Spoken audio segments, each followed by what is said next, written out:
আল্লাহ হারাম করেছেন আল্লাহর সাথে কাউকে শরীক সাব্যস্ত করতে। কবর পূজা, মাজার পূজা, খানকা পূজা, পীর পূজা, ওলি গাউস কুতুব, এগুলি শিরক। মাজারে মানত করা, টাকা দেওয়া, নজর নেওয়াজ দেওয়া শিরক। পীর কবরে জীবিত আছে, এই আকীদা শিরক। পীর কবরে থেকে মানুষের কল্যাণ অকল্যাণ করতে পারে, এই আকীদা শিরক। পীরের দরগায় মানত করলে বালা মুসিবত দূর হয়, এই আকীদা শিরক।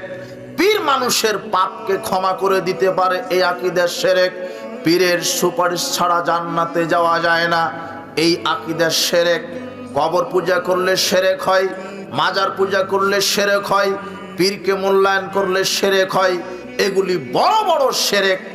আরো আরেকটা বড় শিরক, তাবিজ ঝুলানো শিরক।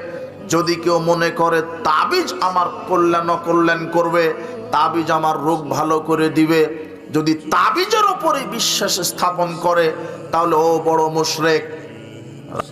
এই যে দেখেন, সৎ কাজের বিনিময়ে আল্লাহর কাছে ডাকতে হবে। কি কাজের বিনিময়ে? সৎ কাজের উসিলায়, পীরের উসিলায় নয়। কিসের উসিলায় নয়?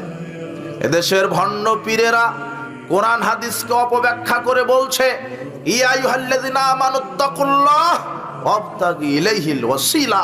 হে বিশ্বাসীগণ, আল্লাহকে ভয় করো আর ওয়াসিলা ধরো, মানে পীর ধরো। ওয়াসিলা মানে ফতোয়া মেরে দিল পীর, অথচ ওয়াসিলা মানে সৎ আমল। কি? আপনি 10 টাকা একজন ফকিরকে দিয়ে বলবেন, আল্লাহ এই যে আমি 10 টাকা ফকিরকে দিলাম, এই 10 টাকার বিনিময়ে তুমি আমার জীবনের সব পাপ ক্ষমা করে দাও। আল্লাহ ওই 10 টাকার বিনিময়ে আপনার জীবনের সব পাপ ক্ষমা করে দিবেন।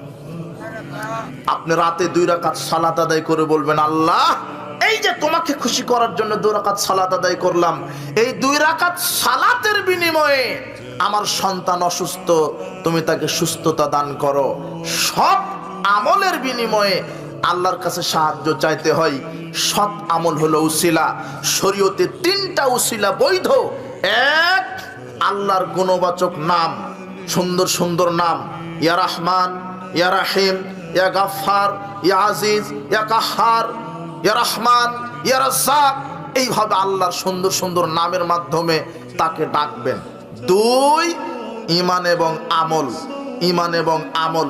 ওই যে সারা আলাইহিস সালাম স্বৈরাচারী বাদশার কাছে যখন গেলেন, স্বৈরাচারী বাদশা যখন তাকে হাত দিয়ে স্পর্শ করতে লাগলেন, তখন তিনি সারা ঈমানের বিনিময়ে আল্লাহর কাছে সাহায্য চেয়েছিলেন। সারা বলছেন, আল্লাহুম্মা ইন কুনতু আমানতু বিকা ওয়া বিরাসূলিকা ওয়া হাসানতু ফারজি ইল্লা লা যাওজি ফালা তুসাল্লাত আলাইয়াল কাফির।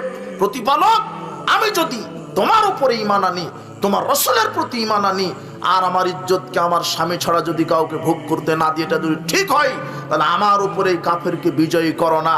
এইভাবে দোয়া করতে দেরি, স্বৈরাচারী শাসক বেহুশ হয়ে মাটিতে পড়তে দেরি হয়।